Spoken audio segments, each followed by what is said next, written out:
And just to start, if you could just explain what happened to you tonight.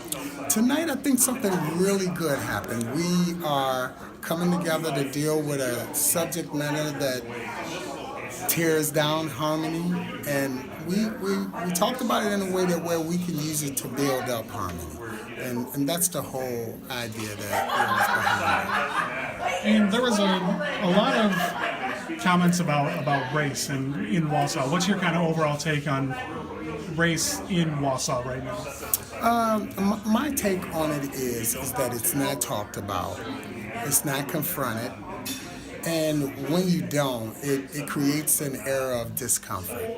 It's not that the area is racist, but when people don't talk about it, it don't give you a chance to actually bring that subject up. So I think we're still in that place.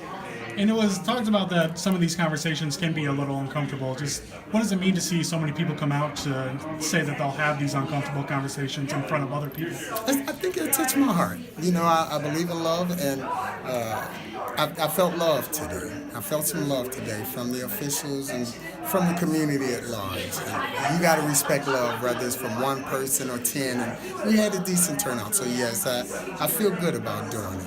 And the mayor said he really enjoys seeing dialogue like this. Could you see another one of these events happening in the future? Yes, certainly. I certainly do. I believe that hopefully we inspire other communities to take that courage and to take that step and to start holding these town halls, and don't wait on somebody else to organize it, but you as a citizen, you get out there and you do it. And what's kind of the biggest takeaway that you're hoping people will walk away with after this meeting?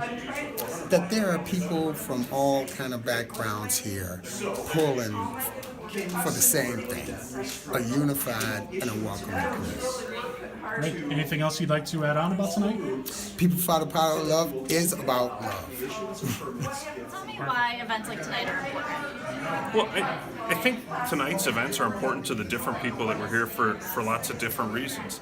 From a police department standpoint, it's important that our community knows where their police department stands on issues like this, and it gives us an opportunity to educate the community on really what the struggles are to enforce and police different large events that might have a racial component, or as different members here described it, as a hate group. So to me, the time to educate the community on what we're going to do and how we're going to do it and what challenges we face are not in the middle of an emergency or in the middle of an event. It's before that event occurs. Do you feel like the city is prepared if something like what happened to Charlottesville were to happen? Well, I would venture to say that wouldn't happen here because we do such a great job of preparing for large events. We've had lots of opportunities to prepare for large events. And I can't speak to Charlottesville, but I can tell you that locally here and in this whole region, we have tremendous partnerships with all the emergency services, whether it be through sheriff's departments, police departments, not only in Wausau and in Marathon County, but throughout the entire state. And those are agreements that are put in place with planning and preparation for events on the front end, because similarly, the time to prepare for a large-scale event or demonstration or protest is not the day before the protest occurs, but it's to have those skills and those partnerships in place long before that. And you already said this, I know, in there, but if you can reiterate, how often, I know you don't have an exact number, do you guys get reports of, per se, hate crimes or hate groups in the area? Sure.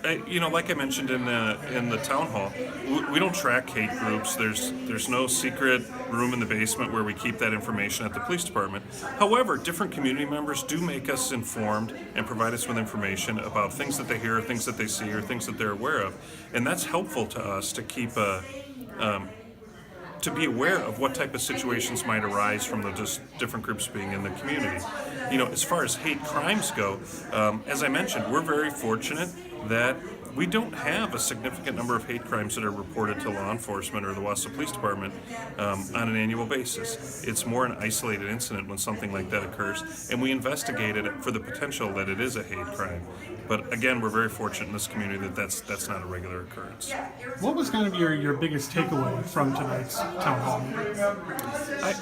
I think seeing the different organizations and groups all come together to discuss a topic where the likelihood that we all agree is very low. And I think the takeaway for me and for the members in the audience is that we don't all have to agree on everything, we can come together as a community to discuss an issue, inform ourselves on how other people think, what the challenges for other organizations are, and we can do it in a respectful and productive manner. There was lots of great information shared, lots of great opinions and ideas and thoughts, and we don't all have to agree on all of them, but the ability to be able to come together as a group and not agree, I think, is something special that occurred here tonight.